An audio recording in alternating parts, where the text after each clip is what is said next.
আসসালামু আলাইকুম, welcome to my channel.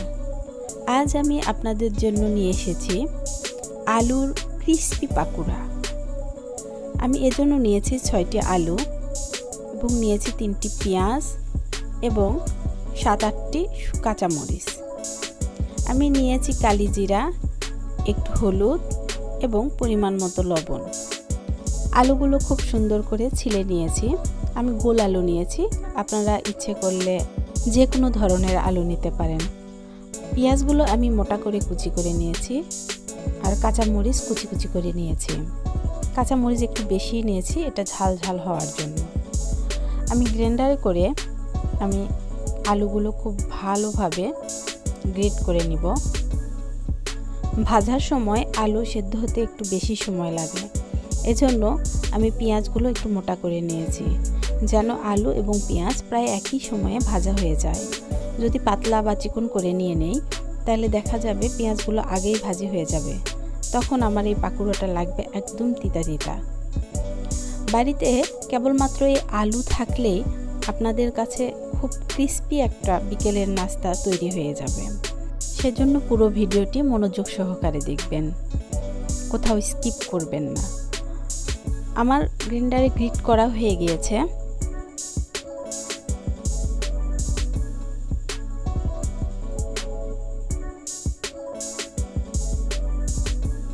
এখন আমি এক এক করে মরিচ, পেঁয়াজ, লবণ, হলুদ সব দিয়ে দিব।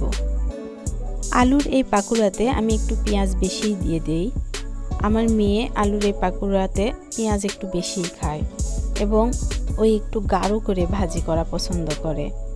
যারা কালিজিরার গন্ধ সহ্য করতে পারে না তারা এটা স্কিপ করতে পারেন, তবে আমার ভালোই লাগে। এজন্য আমি বেশিরভাগ পাকুড়াতেই, মানে যেগুলোতে দেওয়া যাবে আর কি, সবগুলোতেই আমি কালিজিরা দিই। আমি খুব ভালোভাবে মেখে নিব। আলুর পানি বের হওয়া পর্যন্ত আমি ভালোভাবে এটা মেখে নিব। দেখুন, এটাতে কোনো রকম আমি আটা, ময়দা কিংবা কর্নফ্লাওয়ার কিছু দিইনি, তারপরেও কত সুন্দর মুচমুচে পাকুড়া হবে। কড়াই গরম হয়ে আসলে আমি তেল দিয়ে দিলাম, আর তেল গরম হয়ে আসলে আমি দিয়ে দিব একটা একটা করে মেখে নেওয়া আলুর গোল গোল শেপ। আমার বাসায় যখন নাস্তা বানানোর কোনো রকম উপকরণ থাকে না, তখন আলুটা দিয়ে আমি এরকম করে পাকুড়া বানাই। আশা করি আলু সবার বাসায় সব সময় থাকে, কারণ আলু সব সবজিতেই লাগে, সব রকম তরকারিতেই লাগে। এজন্য আলুর এই পাকুড়া বানাতে কোনো রকম আপনাদের বাহিরের কোনো উপকরণ লাগবে না। আর যারা বাহিরের উপকরণের জন্য ভাবেন যে আমার বাসায় কোনো নাস্তা বানানো যাবে না, বাচ্চাদের আমি কি দিব, তো তারা অবশ্যই চটজলদি এই রেসিপিটি বানিয়ে তাদের সন্তানকে দিতে পারবেন। এই পাকুড়া ভাজতে আমি অবশ্যই চুলার আঁচটা লো হিটে রাখব, কারণ বেশি হিটে দিলে পেঁয়াজ আগেই পুড়ে যাবে, কিন্তু আলুগুলো ভালোভাবে ভাজি হবে না, তখন তেতো তেতো আরও লাগবে। এজন্য অল্প হিটে আমি আস্তে আস্তে করে ভাজবো, তাহলে পেঁয়াজ এবং আলু ভাজার কম্বিনেশনটা ভালো হবে। আমি এক এক করে পাকুড়া দিয়ে দিয়েছি। এখন আমি আস্তে আস্তে এটা ভেজে নেব। পুরো ভিডিওটি দেখার পরে বাসায় অবশ্যই চেষ্টা করে দেখবেন এবং আমাকে কমেন্টের মাধ্যমে জানাবেন কেমন লাগলো এই রেসিপিটি।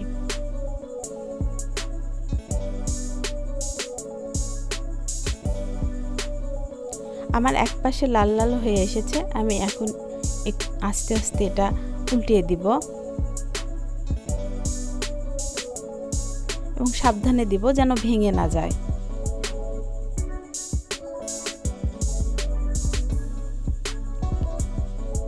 একটু গাঢ় করেই আমি ভেজে নেব এটা। আমার মেয়ে একটু গাঢ় ভাজি পছন্দ করে। যে কোনো পাকুড়া ভাজিতে ও একটু গাঢ় করে ভাজাই পছন্দ করে, যদিও আমি চেষ্টা করি ওকে হালকা ভাজা খাওয়াতে, কারণ গাঢ় ভাজির তুলনায় হালকা পাকুড়া ভাজিটা বেশি স্বাস্থ্যকর। গাঢ় করে ভাজলে অ্যাসিডিটির একটু সমস্যা হয় এটা, তো যাই হোক, মাঝে মাঝে ওর পছন্দ মতো করেই আমি ওকে খাওয়াই, যদিও ও খুব একটা আমাকে এগুলোর ব্যাপারে বিরক্ত করে না, সবসময় আমার পছন্দটাকে প্রাধান্য বেশি দেওয়ার চেষ্টা করে। আমিও সেজন্য মাঝে মাঝে ওর পছন্দকে প্রাধান্য দিই, যেটা সব মায়েরই করা উচিত। যাই হোক, আমার পাকুড়া ভাজার মাঝামাঝি অবস্থায় চলে এসেছে। আমি খুব সাবধানে এটা উল্টিয়ে নিচ্ছি। আমার কড়াইটা একটু সিজনাল করা হয়নি, যার ফলে এটা লেগে লেগে যাচ্ছে।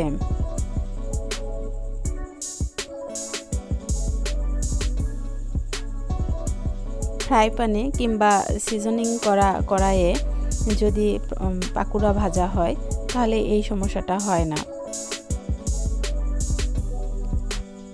আমার এই ভিডিওটি যদি ভালো লেগে থাকে একটা লাইক দিয়ে আমাকে অবশ্যই উৎসাহিত করবেন, আর সাবস্ক্রাইব করে আমার পাশেই থাকবেন, যেন নতুন নতুন ভিডিও আমি আপলোড করা মাত্র আপনার কাছে চলে যায়। এভাবে আমি আরও 5 মিনিট ভেজে নিব। দেখুন আমার পাকুড়া হয়ে এসেছে, কত সুন্দর একটা কালার চলে আসছে। এটা অবশ্য আমি গাঢ় করে ভেজে নিয়েছি, যেটুকু অবশিষ্ট আছে সেটা আমি হালকা করে ভেজে নেব।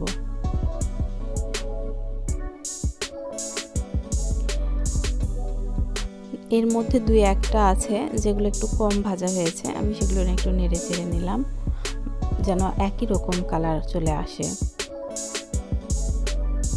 আমি তেল ঝরিয়ে টিস্যু পেপারের উপর এটা নিয়ে নিলাম যেন তেলগুলো চুষে নেয়।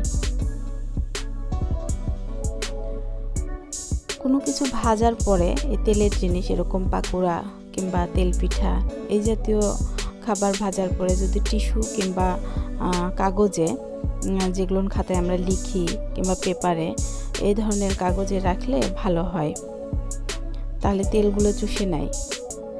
যাই হোক, বাকিগুলো আমি ভেজে নিচ্ছি। এগুলোও আমি অবশ্য খাবো, কারণ আমি গাঢ় পাকুড়া ভাজি খেতে পারি না, আমার কাছে তিতা তিতা লাগে, কিন্তু আমার মেয়ে একটু পছন্দ করে, তাই আমি ওটা ভেজে নিলাম। আপনারা আপনাদের পছন্দ মতো ভেজে নেবেন, কিন্তু অবশ্যই অল্প হিটে ভেজে নেবেন, একটু সময় নিয়ে এটা ভাজতে হয়।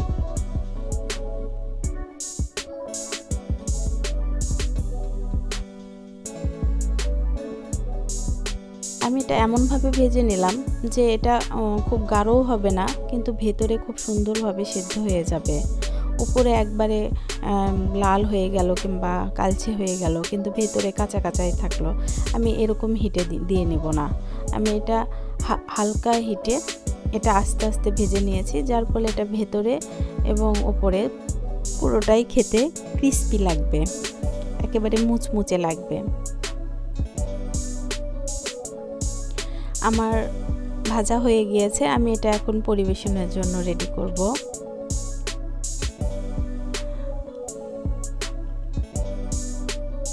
দেখুন পেঁয়াজগুলো আমি যেটা একটু গাঢ় করে ভেজে নিয়েছি সেগুলো একটু কিন্তু পেঁয়াজ বেশি ভাজা হয়ে গেছে, সেজন্য হালকা ভাজি সেটা দেখুন একটু হলুদাভ ভাব আছে, কিন্তু পেঁয়াজগুলো আমার গাঢ়ভাবে ভাজি হয়নি, সেটা খেতে বেশি মজা লাগে আমার কাছে। আপনারাও পারলে অল্প করেই ভেজে নেবেন, বেশি গাঢ় ভাজবেন না। দেখুন আমি দুটোই ভেঙে দেখাচ্ছি, একটা একটু বেশি মুচমুচে হয়ে গেছে আর একটা পারফেক্ট মুচমুচে হয়েছে। আল্লাহ হাফেজ।